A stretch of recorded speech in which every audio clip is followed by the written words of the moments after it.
Satan is very persuasive when it comes to the sin of sexual immorality. And the last sentence of verse 18 is very interesting. It says, all other sins a person commits are outside the body.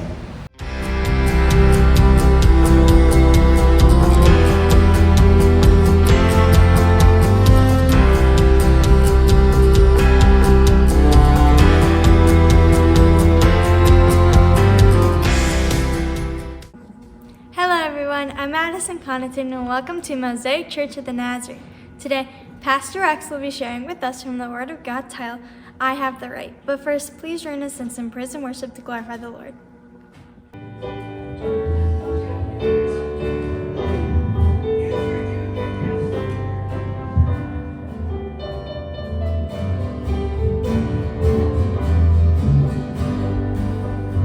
There's a river flowing out of me, makes the lame to walk and the blind to see. Open places, Lord, set the captives free. There's a river of life flowing out of me, spring up the well within my soul, spring up the well and make me whole, spring up the well and give to me that life abundantly. There's a fountain flowing from the Savior's side. All my sins forgiven in the precious blood. Jesus paid the price when He freely died. There's a fountain flowing from the Savior's side. Spring up the well within my soul. Spring up the well and make me whole. Spring up the well and give to me that life abundantly. There's a risen Savior at the Father's throne, ever interceding for His very own, pouring down the blessings that are His alone. There's a risen Savior at the Father's throne, spring up the well in my soul, spring up the well and make me whole, spring up the well and give to me that life abundantly. Spring up the well, spring up the well within my soul, spring up the well and make me whole, spring up the well and give to me that life abundantly.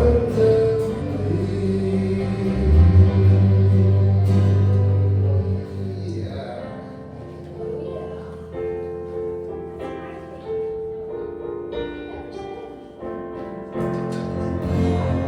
My hope is built on nothing less than Jesus' blood and righteousness. I dare not trust the sweetest frame, but wholly on Jesus' name. On Christ's solid rock I stand, all other ground is sinking sand. All underground is sinking sand. When darkness seems to hide His face, I rest on His unchanging grace. In every high and stormy gale, my anchor holds within the veil. On Christ's solid rock I stand, all underground is sinking sand. All underground is sinking sand. His oath is covered in His blood, support me in your coming blood. When all around my soul is ready, even as all my hope is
that he bore, and the thorns that he bore, though his mercy and love evermore.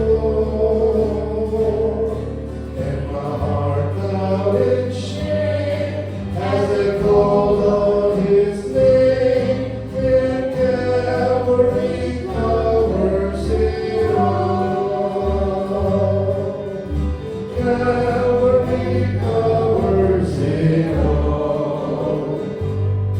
My past with sin and stain, my guilt and despair, Jesus took on him there, and Calvary covers it all. How matchless the grace when I look on his face, of his Jesus my crucified Lord. My redemption complete, I live found at his feet,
Bible tells me so. Jesus loves me, He who died, heaven's gate to open wide. He will wash away my sin. Let His little child come in. Yes, Jesus loves me. Yes, Jesus loves me.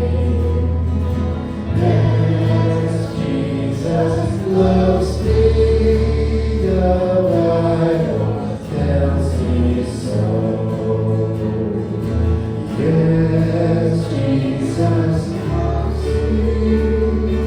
Yes, Jesus loves me. Yes, Jesus loves me. The Bible tells me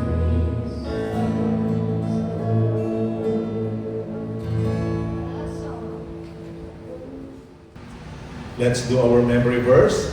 1 Corinthians chapter 1, verse 9. Ready? God is faithful, who has called you into fellowship with His Son, Jesus Christ, our Lord. One more time. 1 Corinthians chapter 1, verse 9. God is faithful, who has called you into fellowship with His Son, Jesus Christ, our Lord. Amen. The big idea of our message today is your right beneficial to you? The title, I have the right. That saying is very most often used here in America. If you have the right, just go straight through. It's my right. Don't mind the others if they are coming in or not. Because you have the right, go ahead. Here in 1 Corinthians chapter 6, verse 12 to 20, it says, I have the right to do anything. You say, but not everything is beneficial. I have the right to do anything, but I will not be mastered by anything. You say, food for the stomach? And I have the evidence of that right here this morning. Food for the stomach and the stomach for food. And God will destroy them both. The body, however, is not meant for sexual immorality, but for the Lord, and the Lord for the body. By His power, God raised the Lord from the dead, and He will raise us also. Do you not know that your bodies are members of Christ Himself? Shall I then take the members of Christ and unite them with a prostitute? Never. Do you not know that he who unites himself with a prostitute is one with her in body? For it is said that two will become one flesh. But whoever is united with the Lord is one with Him in spirit. Flee from sexual immorality. All other sins a person commits are outside the body, but whoever sins sexually sins against their own body. Do you not know that your bodies are temples of the Holy Spirit? Woo, that's a good thing right there. Who is in you, whom you have received from God. You are not your own. You were bought at a price. I wonder what price it is. And you said, we know, Pastor, what price it is. Therefore, honor God with your bodies. The city of Corinth has one religious characteristic. It was well known to practice sex as an act of worship. 1,000 priestesses served the temple of Aphrodite. At night, these priestesses would come down from the temple of Aphrodite into the city streets to practice their profession. If you say, who is Aphrodite, Pastor? Aphrodite was the Greek goddess of sexual love and beauty. Paul condemned this act of worship. To Paul, believers are not to participate in this act of worship. Some Corinthian believers disagree with Paul. Many believers of today argue that the church should relax their view and allow some kind of sexual practices and sexual orientation be accepted in the church. This was exactly the problem that Paul was confronting here in this chapter 6, verses 12 all the way to 20. Let's start with verse 12. I have the right to do anything you say, but not everything is beneficial. I have the right to do anything, but I will not be mastered by anything. Paul is quoting some believers in the Corinthian church congregation who boasted that they had a right to do anything they pleased. The Apostle Paul disagrees by observing that such freedom of action is not beneficial to the believers in Corinth. One may become enslaved by those actions in which one freely chooses to participate. If you choose to participate, then it will become a habit. Paul is saying you have lost your rights when it is not beneficial to you. The moment you claim your rights and it hurt you or someone else, you lose your right. As an example, I have the right to extend my hand and throw my fist around, right? Yeah, I have that right here. Ooh, I can throw my fist around right here. In any direction. But when my fist hits somebody's face, I lose the right. It is no longer beneficial. See what Paul is saying? Now let's go to the end of verse 12. It says, I have the right to do anything, but I will not be mastered by anything. Your rights could be habit forming. You keep doing your rights because it makes you feel good. It satisfies you. The degree of pleasure, either physical or emotional, reinforces repetition until it becomes a habit. You become a slave of your habit. For example, the smoker, even though he knows that it is bad for his health, keep on smoking. Why? Because it brings pleasure to him. It is the same with watching pornography. Sexual immorality. It brings pleasure. It is temporary pleasure until they are hooked and mastered by that pleasure. Verse 13. You say food for the stomach and the stomach for food, and God will destroy them both. The body, however, is not meant for sexual immorality, but for the Lord, and the Lord for the body. Paul quotes some Corinthian believers again who were claiming that as the physical acts of eating and digesting food have no effect on one's inner spiritual life, so the physical act of immoral sexual activity does not affect one's spiritual life.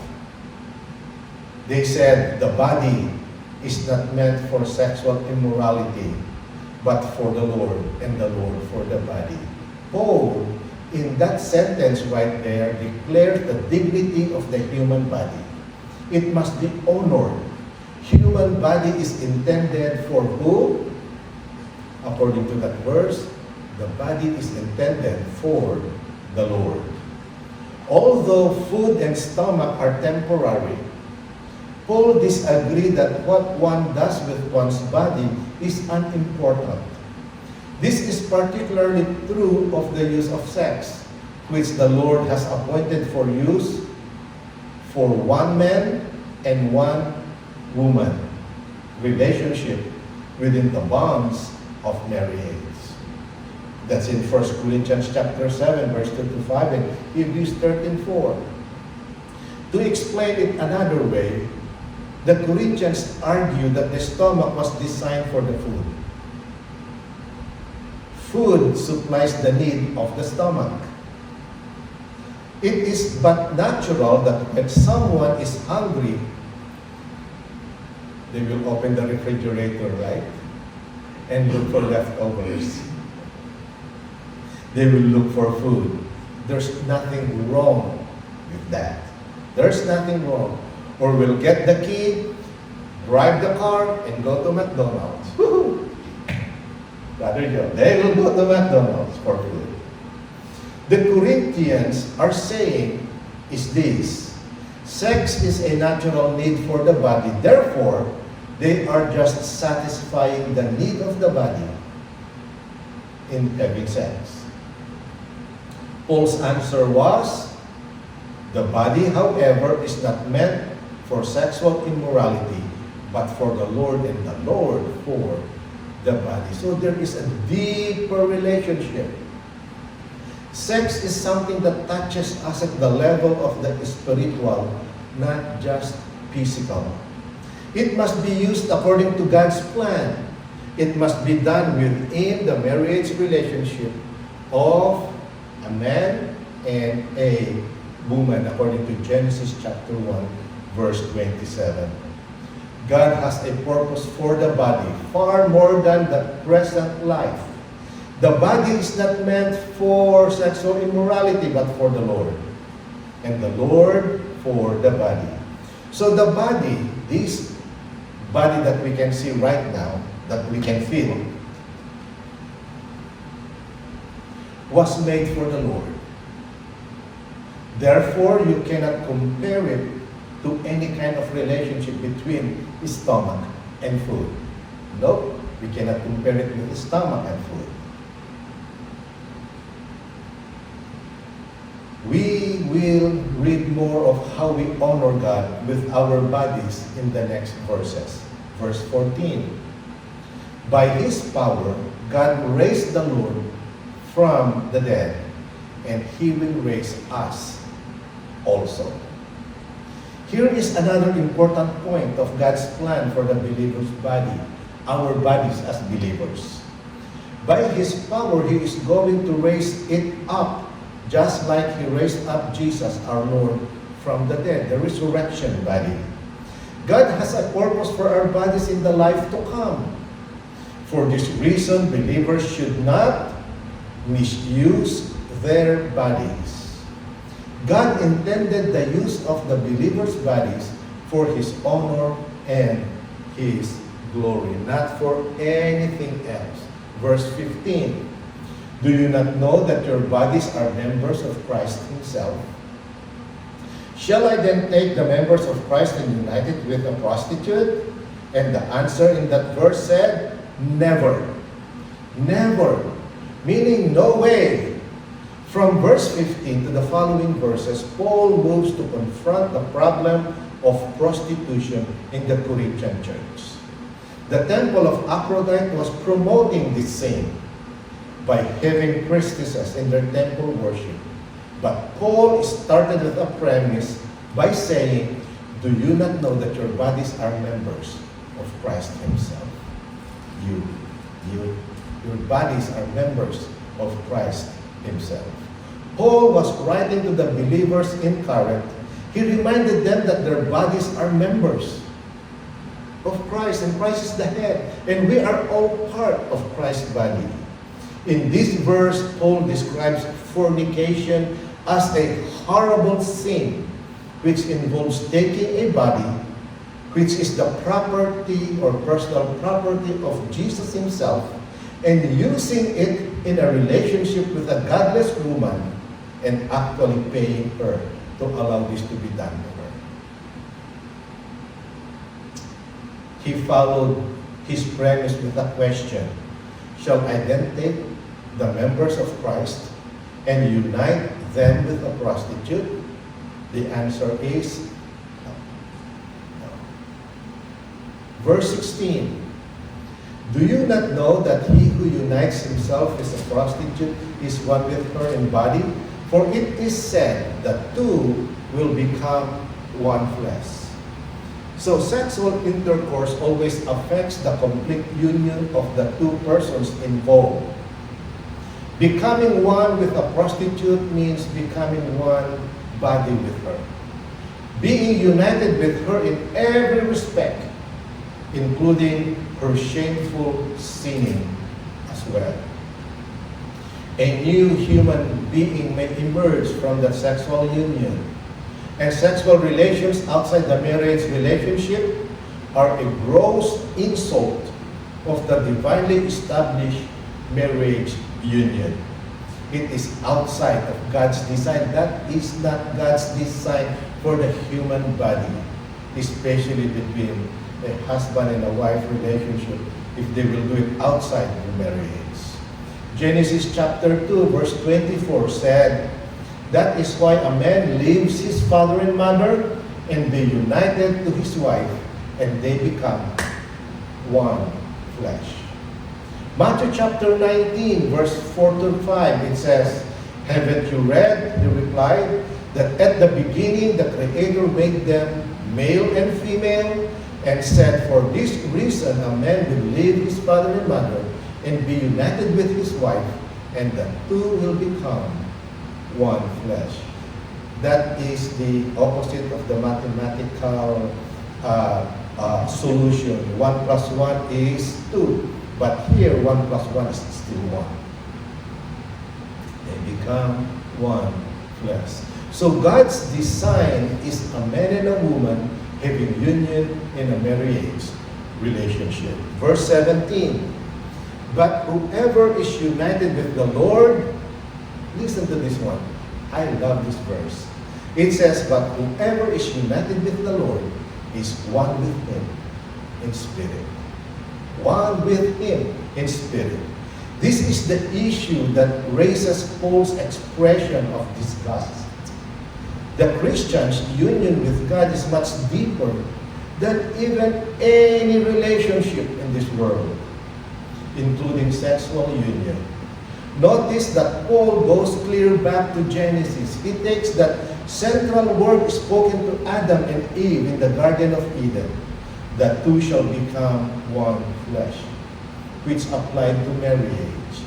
What he says is that something goes on in the act of sex that creates a union far deeper than merely temporary pleasure of the moment.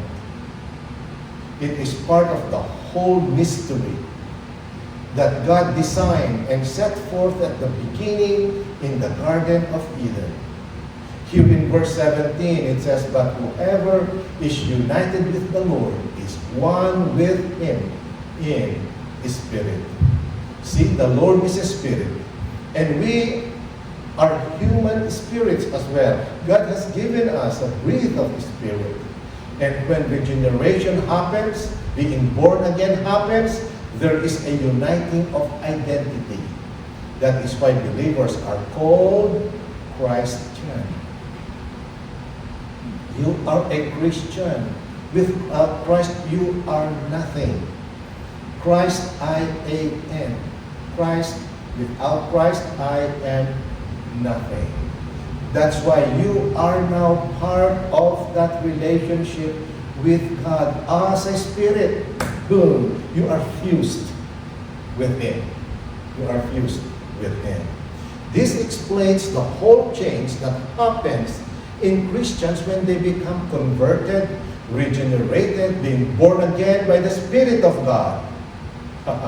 There is a fantastic inward change that takes place that means our spirits are fused with God's Spirit, and from then on, you can hardly tell the two apart because now you are living according to God's Spirit. Believers are one in spirit with God. Amen. You see, that's what I like that verse right there. Woo-hoo! That's a wonderful moment when we fused our spirit with the Spirit of God. Verse 18. Flee. Flee from sexual immorality. All other sins a person commits are outside the body, but whoever sins sexually sins against their own body. Okay, so in this verse, Paul gave us a cure, a solution to the problem. Flee from sexual immorality. This is Paul's advice as to how to handle the arousal of sexual desire outside the relationship of marriage. What is that? Run away. Run away. Flee. Get out of there immediately. That's what Paul is saying. Flee. If you are in a car and you are beginning to get aroused, you start the car and drive home. Flee from it. If you are reading a magazine, you turn across something indecent in the magazine, drop it, discard it, put it in the waste, in the trash can. Get rid of it. If you are watching television and it turns towards this indecent Toyota Corolla with a half-naked girl on top of it, turn it off. Flee from it. Flee. Or change the channel or go read a good book or something else. Don't even entertain it in your mind and imagination. No. Flee. That's what the Apostle Paul said. If you're surfing in the internet and indecent advertisements keep flashing on the screen, what are you going to do? Turn it off. Get out of there. Flee from it. Flee. That is the advice everywhere in the Bible. Do not try to overcome it in your own effort. You will lose. You will lose if you try it to conquer it with your own effort. Get away. Satan is very persuasive when it comes to the sin of sexual immorality. And the last sentence of verse 18 is very interesting. It says, all other sins a person commits are outside the body, but whoever sins sexually sins against their own body. So what does Paul mean by this sentence? Verses 19 and 20 will give us the answer. Verse 19, do you not know that your bodies are temples of the Holy Spirit who is in you, whom you have received from God? You are not your own. Verse 20, you were bought at a price. Therefore, honor God with your bodies. The human body has a unique purpose. It could contain the Holy Spirit.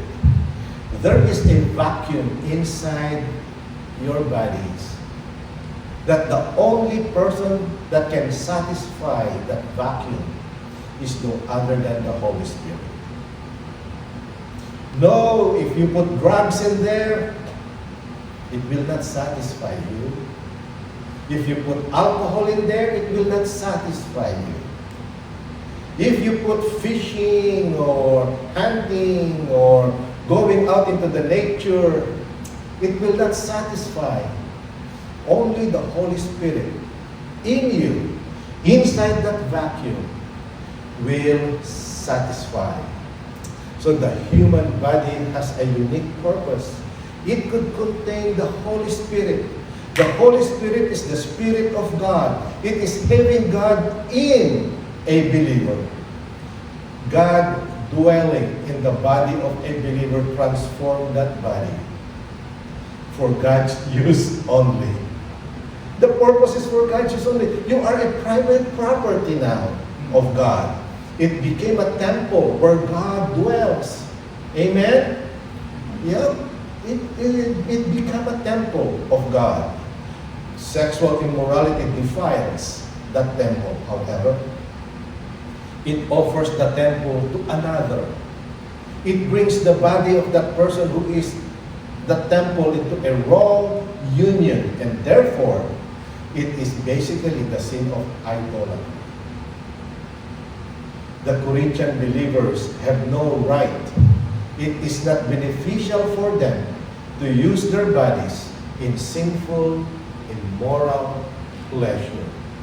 The last sentence of verse 19 and all of verse 20 is a beautiful summary of this passage.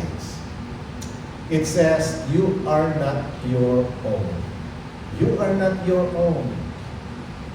You have no longer have the right into your bodies. You are not your own. because you were bought at a price, according to verse 20. Therefore, honor God with your bodies. If you wanted a life lesson or a good memory verse, these verses are a good choice. The last sentence of verse 19 and the whole of verse 20. You are not your own. You were bought at a price. Therefore, honor God with your bodies. These verses are basic Christian truth. There is something a believer ought to remember every day of his life or her life. You are not your own. You belong to God. You were bought at a price. Your righteousness came because of the death of Jesus Christ. He paid the price. And then honor God with your bodies. To remain holy before God is to honor Him. Honor God with your bodies. Don't do anything to it that makes it unholy. Honor God with your bodies.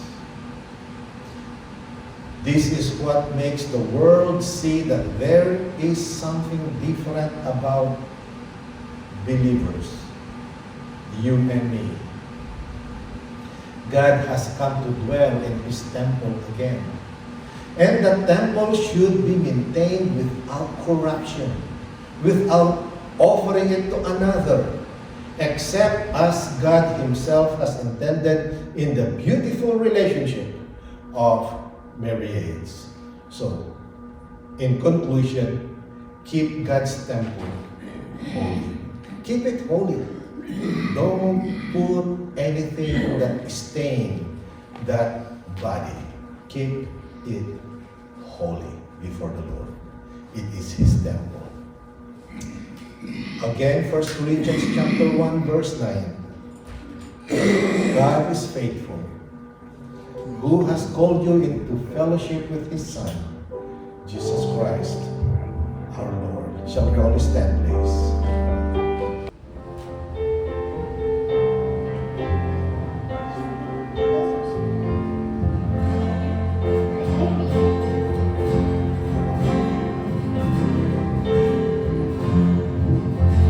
Sing them over again to me, wonderful words of life. Let me more of their beauty see, wonderful words of life. Words of life and beauty, teach me faith and beauty. Wonderful words, wonderful words, wonderful words of life. Beautiful words, wonderful words, wonderful words of life. Christ the blessed one gives to all, wonderful words of life. Sinner, listen to the Holy Ghost, wonderful words of life. Also freely given, moving us to heaven. Beautiful words, wonderful words, wonderful words of life. Beautiful words, wonderful words, wonderful words of life. Sweetly echo the gospel, wonderful words of life. Our pardon and peace to all, wonderful words of life. Jesus, only Savior, sanctified forever. Beautiful words, wonderful words, wonderful words of life. Beautiful words, wonderful words, wonderful words of life.